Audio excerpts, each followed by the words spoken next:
Hello, high বন্ধুরা। 2022-এর পরে আবার 2025-এ আজ 22শে আগস্ট দীঘাতে এসে গেছি। অনেকদিন বাদে আসলাম দীঘাতে, বেশ ভালোই লাগছে। দীঘাতে যতবারই আসি না কেন সত্যি খুব ভালো লাগে। মানে কি বলবো আমি বোঝাতে পারছি না। মানে দীঘা জানি না আমি কেন আমাকে সবসময় ভালো লাগে। তোমাদের কেমন লাগে আমাকে অন্তত জানিও কমেন্ট করে।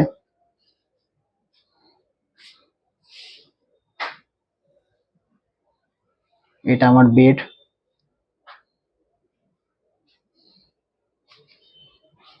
বাই।